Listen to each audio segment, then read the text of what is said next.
படைத்தான் இறைவன் உனையே மலைத்தான் உடனே அவனே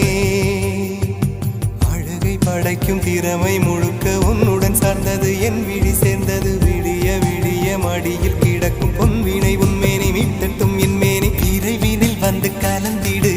வீரல் பட மெல்ல காணிந்திடு உடல் மட்டும் இங்கு கிடக்குது உடன் வந்து நீயும் உயிர் கொடு பல்லவன்